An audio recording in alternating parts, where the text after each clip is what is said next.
Hello guys, welcome back to the channel. We love to have you here where we like to review stories that beautiful people like yourselves post on the internet.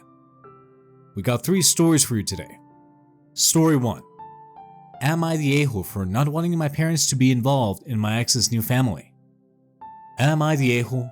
I was previously married for about 8 years.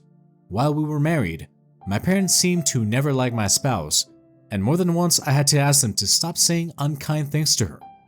They kept pushing us to have kids, but we never did.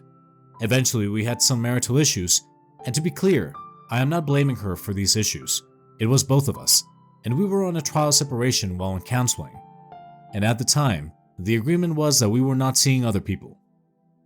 However, suddenly my spouse was pregnant, and it was not possible that it was mine, as the last time we had sex was 2 months prior to her conception date.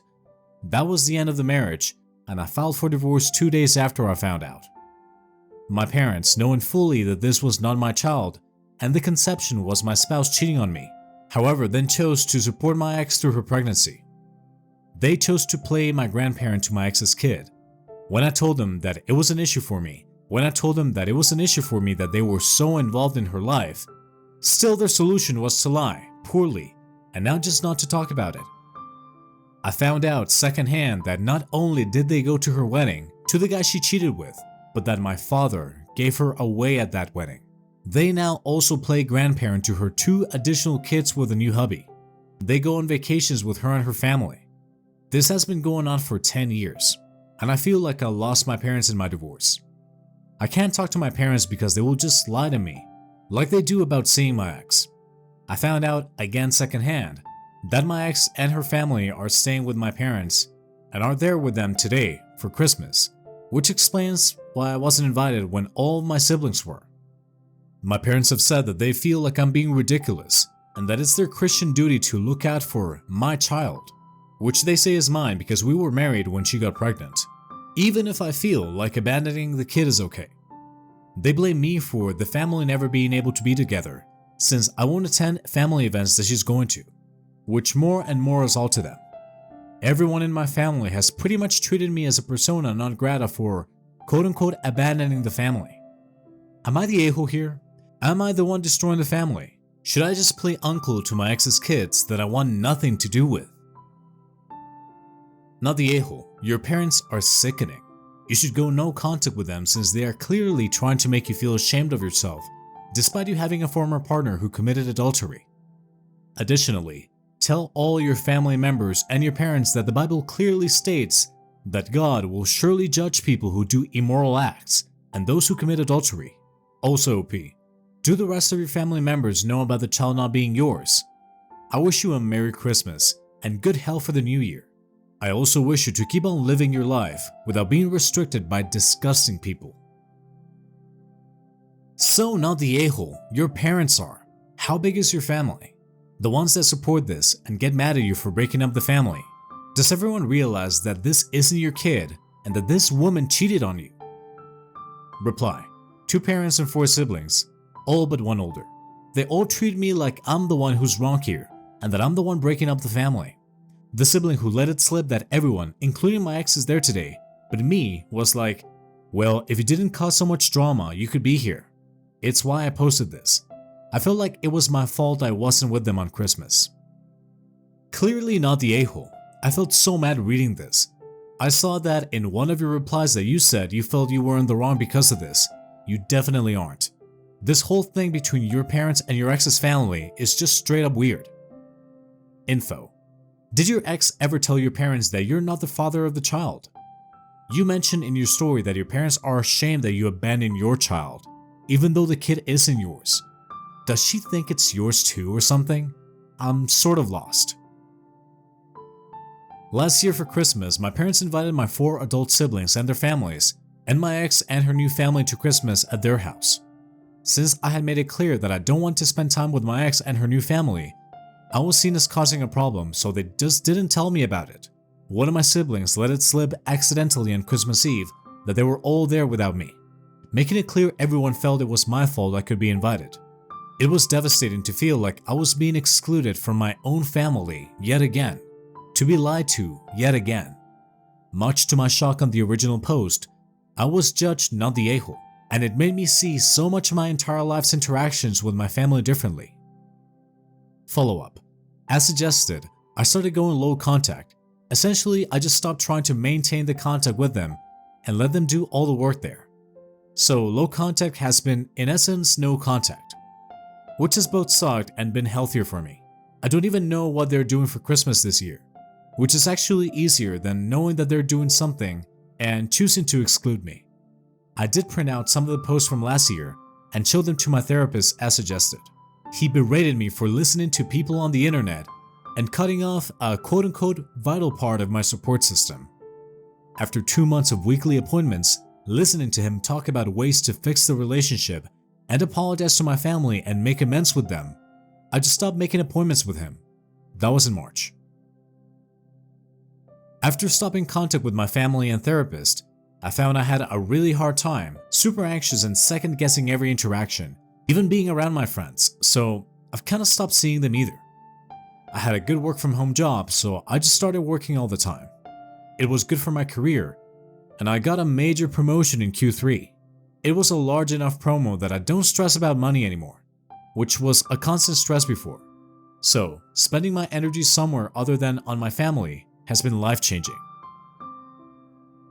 Okay, I'm gonna be super honest with you. Super proud of choosing to put yourself first. Your quote-unquote family are really a bunch of narcissistic a-holes. Second, what the hell is wrong with your therapist? That is some first-grade BS that he or she has been telling you. A good therapist should and would never tell you to apologize. Ugh, some people need their license revoked. He or she should have recommended going no contact a long time ago. I can only applaud you for not going to them anymore. But please, please find a new and good therapist or support group to help you. Try talking to your friends, but only if they support you going no contact with the family and therapist. That should be a good indicator if they're good friends. Good friends will support you no matter what. Please take care of yourself. You're worth it. And to hell with your parents and family for putting you through this. Even your ex. She should be ashamed of herself. Again, please take care of yourself. Hope the new year will bring you joy, strength, and happiness. Good for you for prioritizing yourself and getting ahead in your career. But now is the time to balance your life again. Reach out to your friends with just a "Hey, sorry for going silent, but I was dealing with some pretty consuming things." Find a new therapist who can just let you talk through your issues and not tell you what to do. You need to find a healthy perspective on your life before you start being able to live it. Quite frankly, your life seems lonely and one-sided. You work from home, have limited contact with your friends and colleagues, and no contact with family. I am some random stranger on the internet, and if you are happy being alone, live your life in happiness and in peace. But make sure that this is what you really want, or are you too scared to try for human interaction again? Either way, I wish you well. Reply. I feel like I've written and deleted that text to friends so many times. I just don't feel like I would know what to say to them. I don't feel like any interaction with them would be good, productive, worth it. I don't know. I guess I just don't feel like they will understand or care. And why should they? So I don't feel like it's even worth trying. I'm not sure being alone is what I would choose, but I also don't feel like I know how to let anyone in anymore. I guess the reality is, once you understand just how much even your parents and siblings see you as disposable, it's really hard to be open to being thrown away, again, especially by people you think are friends. So I deleted the text and kept them as friends. There's nothing to be ashamed about in talking to your friends or eventually new friends. Lots of people unfortunately have toxic or effed up families or relationships, or there wouldn't be so many therapists in business. In fact, that's how some of them are drawn to become therapists. You're being very hard on yourself, probably due to desperation or anxiety, which is understandable after what you've been through. Most people, rather than thinking you're an a-hole after what your family has done, would be empathetic and impressed at your resilience. I know I am. Please give therapy another chance. It can change your life, undo a lot of damage, and teach you how to love yourself the way your parents didn't. Hang in there. Story 2. Would I be the a-hole if I left my family for a new one? When my mother was young, she had a son, Andrew. The father was never in the picture. A couple of years later, she met another man, married, and had another son. me. They divorced a couple of years later because he only treated me like a son and acted like my older brother literally didn't exist. A few years later, my mother meets the man who actually becomes our family's dad. They marry, have a child, Henry, and we become a happy little family. This man adopts my older brother and I, 10 and 8 at this point, and Henry never even knew we were adopted. My parents were stricter than most. My father was a US Marine, so it kind of came with the territory. Around high school, my life takes a turn. My parents begin offering things to my siblings, but not to me, because I don't spend time with the family. I do spend time with them. They purposely don't offer anything because I'm there. I became Henry's personal playmate. If I say no when asked, our parents made me play with him anyway, because he's 8 and it's my job. In junior year, I was asked to wash my father's truck. I did an absolutely awful job, and my father as punishment said I couldn't have a license until I was 18. They brought Andrew 2 cars and Henry 1, but sold mine and spent the money while I was in training. They sent Henry to private school. They spent all the money they claimed was going into my savings over the years. After training, I moved to Rodeo.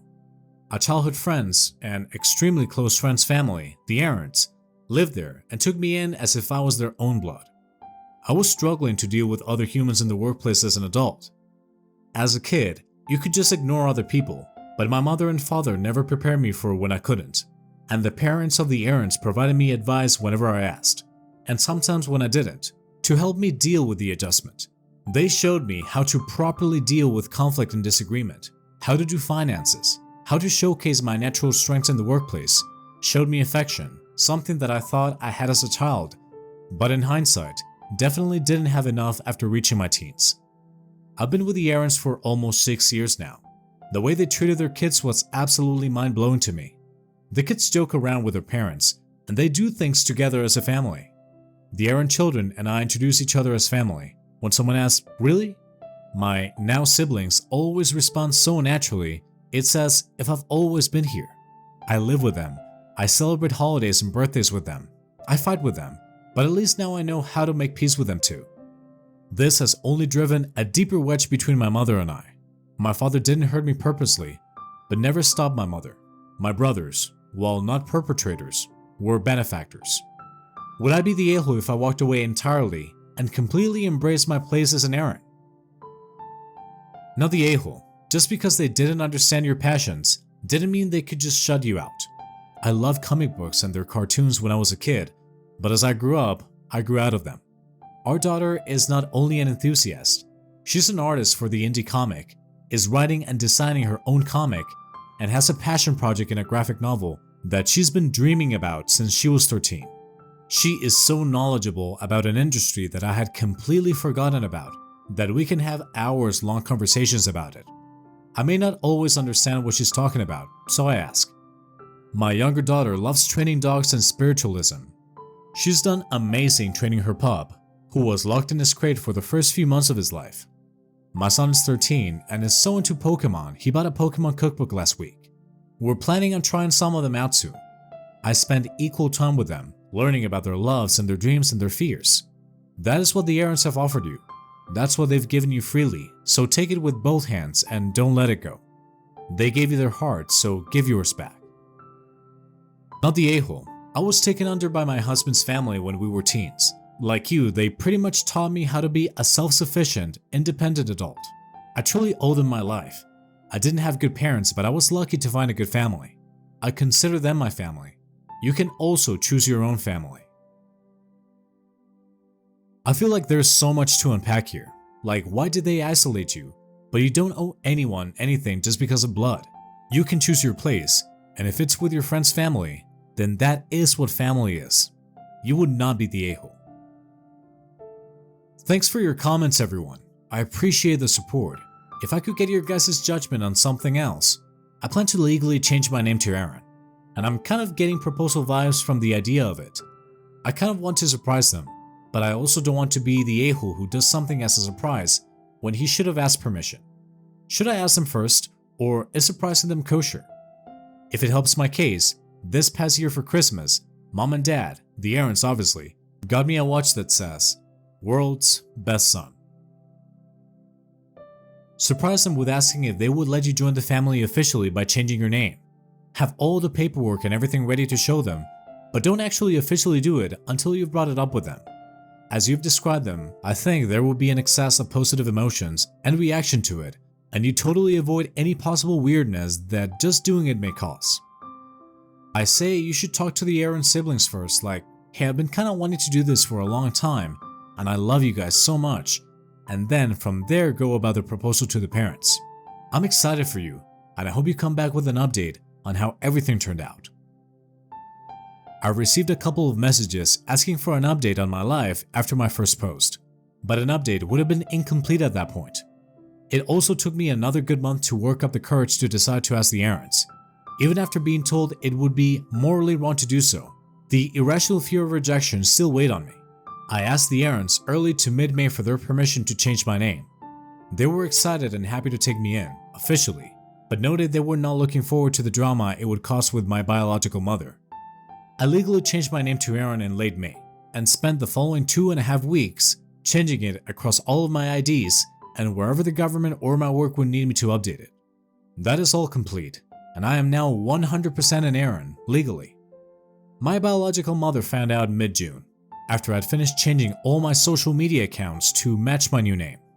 This was despite none of my biological family being friended on any platforms, and my pages being set to private. There was a couple of days of her throwing a hissy fit, attempting to contact the Aaron parents to yell at them via social media. How she feels betrayed and it really hurts and so forth. I put an end to her contacting them. She hasn't contacted myself or them again, since I made it clear she wasn't to attack them over my decision. I've never been happier. Thank you for everyone who provided feedback to my first post, and to the people who messaged me to let me know that they were sincerely invested in knowing how my situation turned out. Gratefully, seansemperfi. I'm very happy for you, congratulations. Just something to think about. You may want to make sure that the Aarons are listed as power of attorney if they did not officially adopt you. If you are medically incapacitated and in a coma, your parents would have medical power of attorney automatically unless you have something set up. I love this. Chosen family is still family, and the Aarons chose you just as you chose them. They're your family. They're your parents and siblings. Guys, I want to quickly interrupt this video by asking you to be an a-hole to the like button by breaking their air conditioner on the hottest day of the summer. Let's get into a third story. Story 3. Am I the a-hole for not adhering to the wedding dress code? So my sister is getting married in about a week, outside by a lake, both the wedding and the reception. She's very particular, borderline bridezilla, but she's always been that way our whole life, so I expected nothing less. She requested every female attending the wedding to wear a specific style of dress, long black dress, I guess as to not take any attention away from her. I, however, am very pregnant, due August 13th pregnant, and can't imagine anyone being comfortable in a thick long sleeve black dress in the middle of the summer, let alone a 38-week pregnant woman. I asked my sister directly if I could just adjust the dress a little bit, make it not as long and shorter sleeves, and she freaked out. Told me I couldn't change the rules because then she would have to do it for everyone. I told her I wouldn't subject myself to heat stroke, and she's putting people in danger by forcing them to wear black long sleeves outside in the summer. My mother told me I was being ridiculous and I should just suck it up, but I think my sister is the ridiculous one. I'm thinking of just wearing a nice black dress that I can be somewhat comfortable in, or not even going. Would I be the a-hole if I didn't adhere to my sister's strict wedding dress code? Now the a-hole, rereading, you're not part of the bridal party and thus cannot be compelled to wear anything specific as long as it doesn't draw attention.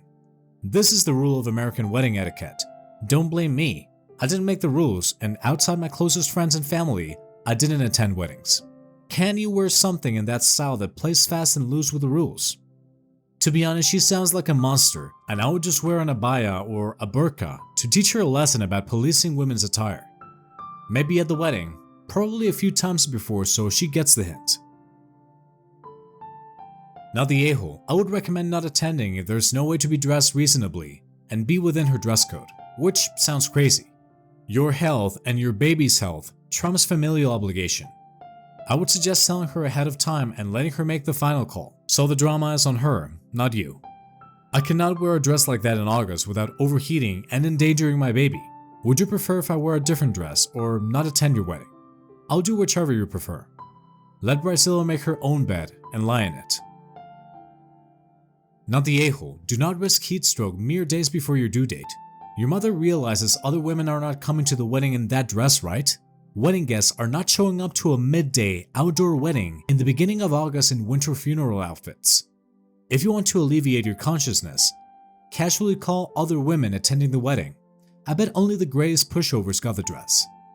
By the way, dress codes for wedding guests are supposed to be limited to style, aka formal, informal, or casual. Not the precise cut of the clothes. Your sister is being obnoxious, rude, and inconsiderate of all of her guests. So I posted about a month ago about my sister requesting I wear a long sleeve ankle length black dress to her lakeside wedding in summer, while being 9 months pregnant, and I've gotten many requests to update. Well, I ended up having my baby like 3 days after making the post, so I was in the hospital when the wedding happened, so I didn't go. My sister was there when I pushed her out and apologized for being a bridezilla, so all is well and I have a cute baby. Sorry that this was an anticlimactic update, but I give the people what they want. ETA. Sorry guys, no baby tags. I'm not comfortable posting photos on a public forum, especially with some creeps and a-holes on here. Wow, I'm an idiot. I should absolutely update what happened at the wedding. Sorry I got that mommy brain. She still wanted everyone to wear black, but she did go lax on style. So like, kind of a redemption arc? The photos look nice, if not a little dreary. She thought black would make things look classy. She looked beautiful though, so mission accomplished. An anticlimactic update is good. It means life moves on and all parties are happy. Congratulations on your baby. All is well that ends well. Glad to hear about the apology and congrats on this new addition to your life. Guys, that was it for today's stories. Thank you very much for listening. Please remember to smash that like button for me and subscribe to our channel to keep listening to these stories. Thanks again for all of your support, guys. We will be seeing you in the next one.